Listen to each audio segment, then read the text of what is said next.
Are you a footballer who wants to maximize your performance to succeed at the top level? My new ebook, Strength and Conditioning 101 for Female Footballers, is now available.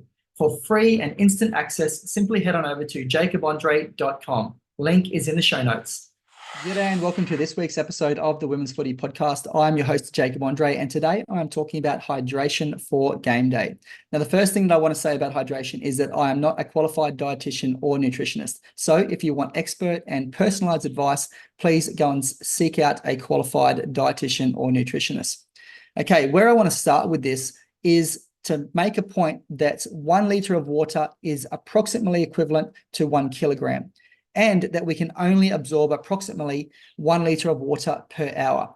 So I say that because to start out, when you are drinking water, you actually hydrate your cells. Our body is primarily made up of water. And our cells are also primarily made up of water. But in our cells, we have what's called a mitochondria.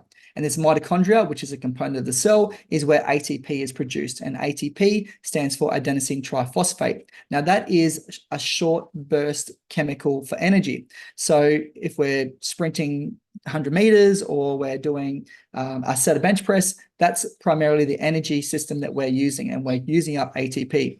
So when we are dehydrated, our cells shrink and shrivel up. When we're hydrated, they become big and plump. And when we're hydrated, because they're big and plump, our cells function more optimally. So too does the mitochondria, which means that it can more effectively create ATP. So by extension, we could argue that water actually gives us energy.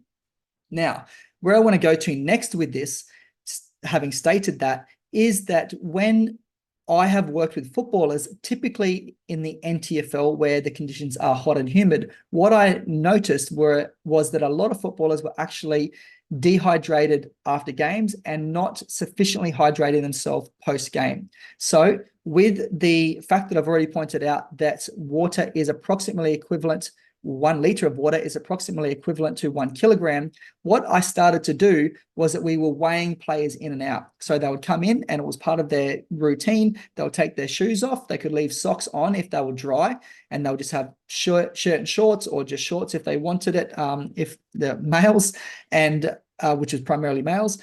And we would then do that at the beginning of a game, and we'd then do it at the end of the game, where if we would take socks off, because often they were like soggy with sweat or rain in some cases, and we'll take guernseys off because they could also be full of sweat or rain. And so they would just be in shorts and crop top if they were female. So what I noticed was that typically players were losing around 3 kilos in a game. So with 1 kilo of water being about with 1 liter of water being about 1 kilogram, you're not going to lose fat or muscle in a 2-hour game of football. So what they're primarily losing is water weight. So what we could assume from that is that they are losing approximately 3 liters of water. Now, also with the fact in mind that we can only absorb approximately 1 liter of water, it would be no good to go and ask an athlete to go and drink 3 liters of water immediately, because the majority of that would be urinated out. It wouldn't be absorbed. So what we would do is we would say to the players, okay, you've lost 3 kilos. So you've essentially lost 3 liters of water. What I need you to do is to drink 1 liter of water every hour for 3 hours. And so they would drink 1 liter of water for the number of hours as per the amount of kilograms they'd lost. If they'd lost 5 kilos, they would drink 1 liter of water per hour for 5 hours. Typically, I would try to get to them to drink 1.2, but I didn't want to get too technical. So for the majority of them, if they just were focusing on 1 liter, then that's great. But by going over by that 1.25, it was good, because if we urinated out a little bit extra from that, then that was not too bad. But it was no point going and drinking 3 liters in one go, because the majority of that would be urinated out. So I encourage you to start with that, with your pre and post game routine, weigh in, weigh out, and then whatever number of kilograms that you've lost is to consume that amount of liters per water for the number of hours as per kilograms you've lost. And to give you that example again, if you've lost 3 kilograms, I encourage you to drink 1 liter of water every hour for 3 hours. The most, by the way, side note, that I've ever seen a player lose was 8 kilos. There were some factors in behind that, mainly being the fact that we completely lost the bench halfway through the second quarter. And so this player didn't rotate on and off. He was an absolute workhorse, this guy, ex-AFL player and very fit at the time, and just worked very, very hard and continued to play in the midfield in build-up conditions, which were very hot and humid. But I've never seen anything more than 8 kilos. Typically, 3 was the average. And in some cases, actually, players did put on weight. Usually that would be like a full forward that wasn't running too much. It might be nighttime. The conditions weren't as hot and humid. They were drinking water throughout the game, and they actually ended up putting on 1 kilo or 2. But typically, players would lose weight, and it was about 2 to 3 kilos was the most common that you would see. Hey, Jacob here with a quick message. If you're enjoying this episode of the Women's Footy Podcast and you want more fitness tips for the female footballer, I encourage you to join our Instagram channel, Footy Fit Fam. Link is in the show notes. Now, back to the show. Okay, going back to how to hydrate for a game. Now, hydration is not something that you can just do on game day, and it's not even something that you can do the day before. It's something that you should be doing every single day. Now, if you think about it, when you wake up, if you've been sleeping for 8 hours, you're essentially waking up dehydrated. So you need to start your day with water. So in order to do that, what I encourage you to do is the first thing that you do, the absolute first thing before you do anything else, is to go and have a glass of water. Now, if you can only absorb 1 liter of water per hour, there's not really any point drinking more than 1 liter that's straight up. But if you do that, and I can tell you this from experience, you will be on the toilet urinating for the next several hours. So what I suggest is you condition your body for getting used to water, entering it and absorbing it, making use of it. So start with 1 cup of water, which is about 250 milliliters. So every morning for a week, drink 1 cup of water, 250 mil. Then for the next week, you go up to 500 mil, 2 cups of water. I stop at that point. If you want to continue on, you can, but I would prefer to then continue to have a little bit of water like later in the hour. So when I'm getting ready in the morning, the first thing I do when I wake up, I would have 500 mils of water. Then probably half an hour later, I would then have another 500 mils of water. But if you want to continue straight up, then you can. If you were going to do that, I encourage you to go up to then from 2 cups to 3 cups for a week and then 4 cups for a week. But there's no real point doing more than 4 cups.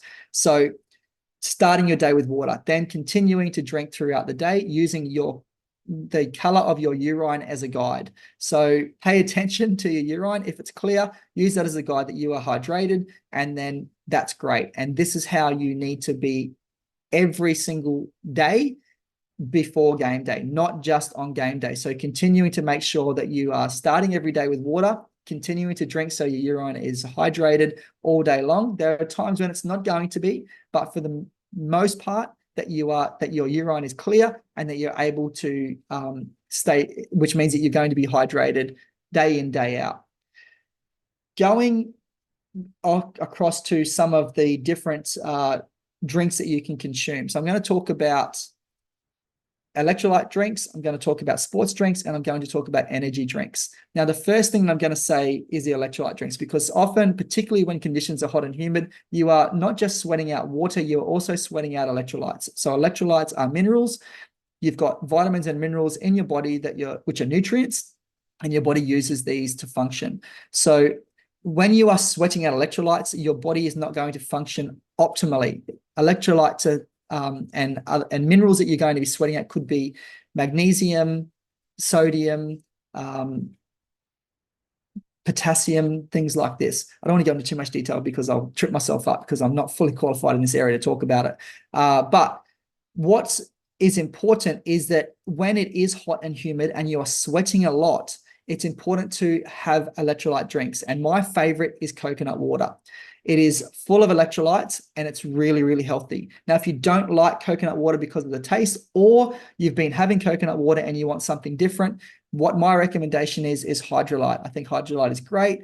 If it's really hot and humid and I'm training in the afternoon, I might have some coconut water before and during training, or Hydrolyte before and during training, one or the other.